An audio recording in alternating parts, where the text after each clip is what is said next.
کے حبیب نے منع فرمایا، فرمایا کوئی اونچا اللہ اللہ نہ کرے، جب کوئی نماز پڑھ رہا ہو سو رہا ہو تو اس کے سامنے اونچا ذکر نہ کرو۔ کہتے میں ایک دن اونچا اونچا ذکر کر رہا تھا، اونچا اونچا میں ذکر کر رہا تھا، کیونکہ عشق لگا سی کھیڈاں کھیڈ دی نوں تے مینوں کھیڈاں بھول گئیاں، میں کجل پایا سی یار دے ویکھنے نوں، پھر او دی یاد وچ روندے آئی ڈل گئیاں، حیدر شاہ اس گلی کدے نہ رول دی پر ہن تے رول گئیاں۔ کہتے میں اونچا ذکر کر رہا تھا تو حضرت عمر فاروق رضی اللہ تعالیٰ عنہ نے ڈانٹ دیا، فرمایا تجھے نہیں پتا حضور نے منع کیا؟ تو عمر نے ڈانٹا تو میں چھپ کے بیٹھ گیا کونے میں۔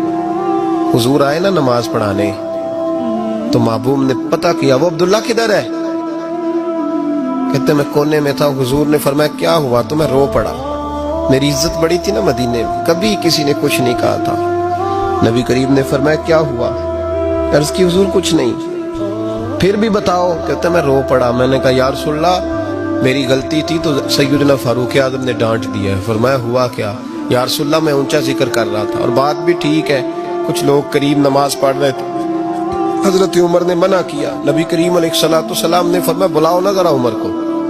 خود قانون حضور نے بنایا ہے کہ اونچا ذکر نہ کرے جب کوئی نماز پڑھ رہا، بلاؤ نہ عمر کو۔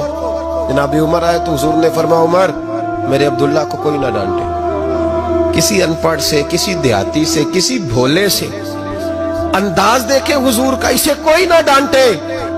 پھر حضور نے فرمایا تمہیں پتہ ہے یہ میرے لیے کتنی تکلیفیں برداشت کر کے آیا؟ صحابہ فرماتے ہیں یہ خوش نصیب ہے جس کی روح بھی محبوب کے ہاتھوں میں نکلی۔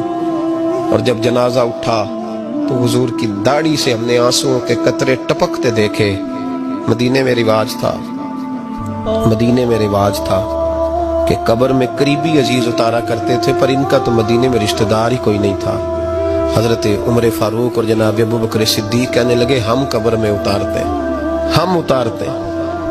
جب ان دونوں نے اٹھایا قبر میں گئے تو کہتے ہیں کمال دیکھو اللہ کے رسول ہم دونوں سے پہلے قبر میں اتر گئے، اور حضور نے یل بدایا ون نہایا میں موجود ہے، کب مجھے دو میں قبر میں اتارتا ہوں۔ کہتے ہیں حضور نے تنے تنہا پکڑا، تنے تنہا قبر میں اتارا، پسے مردن فرشتوں نے جو تلاشی لی تو کیا نکلا؟